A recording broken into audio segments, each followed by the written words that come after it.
আসলে আমাদের supreme court বারটা হচ্ছে একটা নিজস্বতা বজায় রাখে, একটা স্বতন্ত্র বার। এই বারে যদি আমি সদস্য হই, তাহলে আমি এই বারের যদি নিয়মিত প্র্যাকটিশনার হই, তাহলে এই বারে আমি নির্বাচন করতে এলিজেবল। তো সেক্ষেত্রে আমরা যারা 40 জন মনোনয়ন ফর্ম বাতিল হয়েছে, আমরা কিন্তু প্রত্যেকেই এই ইলেকশন করার জন্য যথেষ্ট কম্পিটেন্ট।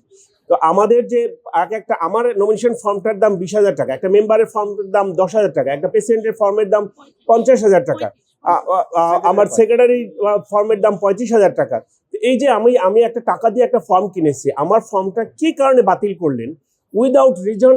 আমাকে এক কথায় বলে দিলেন যে আমার ফর্মটা যেটা বাতিল সেটা ঘোষণা করবেন না, যেটা বৈধ সেটা ঘোষণা করবেন। আমার ফর্মটা কি কারণে অবৈধ হলো আমার তো জানার রাইট আছে, কারণ আমি যথেষ্ট এই ফর্মের যেসব নিয়ম কানুন আছে সেই ফর্ম ফিল আপ করে আমি জমা দিয়েছি, নিয়ম কানুন প্রতিপালন করে আমি জমা দিয়েছি। আমি আমার যেই ফর্মের যেসব ক্রাইটেরিয়াগুলো আছে, যেমন প্রস্তাবক, সমর্থক, তাদের যদি কোনো ডিসপিউট থাকে তাহলে আমার ফর্মটা বাতিল হতে পারে, বা আমি যদি ইরেগুলার মেম্বার হই বা আমার কোনো ডিসপিউট থাকে তাহলে বাতিল হতে পারে।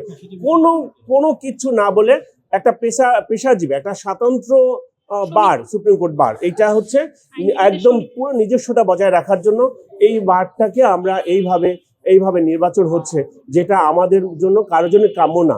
সবচেয়ে যেটা বলতে চাই সেটা হচ্ছে যে আমার প্রার্থিতা হারাম, আমার ভোটটা হালাল।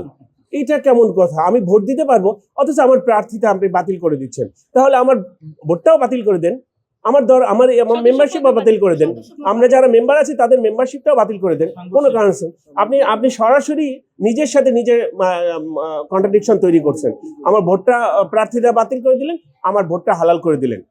আমার কাছে একজনে হাদিস নিয়ে যায় ভোট চায়, তো ওনার তো প্রশ্ন করা উচিত যে আপনি যে হাদিসের বই দিচ্ছেন ভোট চাচ্ছেন, আপনি কোন হাদিসে আছে যে আমার